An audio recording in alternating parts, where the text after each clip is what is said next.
Amazon now offers the opportunity to watch Tom and Jerry cartoons, some dating back as early as the 1940s, but they do have a disclaimer on the cartoon, and I want to read that disclaimer to you, and then I'm going to explain why it's causing so much criticism. So it says, Tom and Jerry shorts may depict some ethnic and racial prejudices that were once commonplace in American society. Such depictions were wrong then and are wrong today. So it's really interesting because there are some historians, some university professors who think this is absolutely ridiculous. They think that it does not need to have that kind of disclaimer and that, you know, you're walking on eggshells when it comes to this situation. But the reality is, when it comes to a cartoon that began in the 1940s, of course it's going to have some, you know, stereotypical themes. It's going to have some depictions that are offensive, to say the least. So right there is Mammy, right, who was one of the characters Mammy in question. Two Shoes. Yes, Mammy Two Shoes.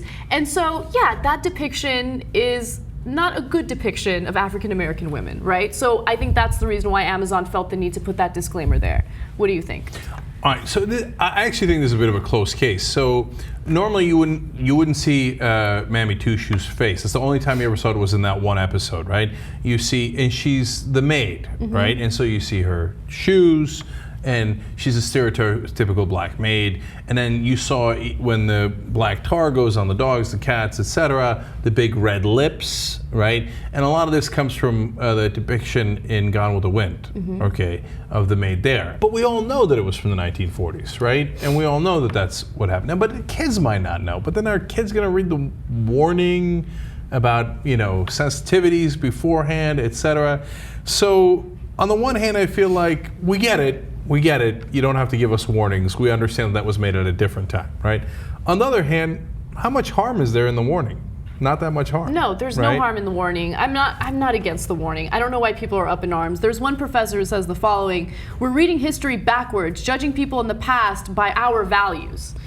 But here's the thing, yeah, we do judge people in the past by our values because we've progressed considerably when it comes to a lot of things, whether it comes to gay rights, race relations, gender equality, what have you. It's okay to look back at the past and say, wow, we've come a long way, and we don't depict people in this way in media anymore. It's a good thing, right? So I think if anything, it's a learning experience. It's letting people know who may not have known that there were some themes in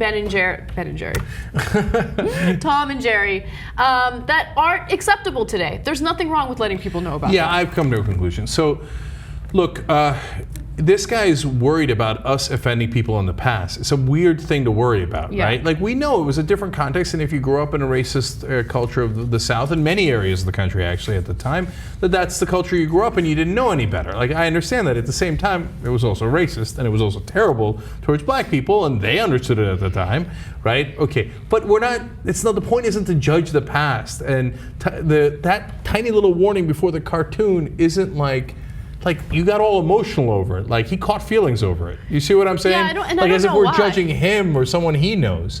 No, it's just to say, hey, you might not know that there's these stereotypes in there, and your kids are going to watch this. Yep. Maybe you talk to them about that. Yeah. Come on, that makes sense. There's nothing wrong with that. Yeah, this is such a non-issue. I don't even know why people are making a big deal out of it. Right. By the way, in the 1960s, they started editing out Mammy Two Shoes, and they started replacing her with a different maid or whatever. A skinny white woman. A skinny white woman. It's really funny. I don't know if that makes the situation any better, right? I mean, I don't know. What they have to do, replace her with a hairy butler? I don't know. Yeah. It was what it was. It was that what it cartoon from that time.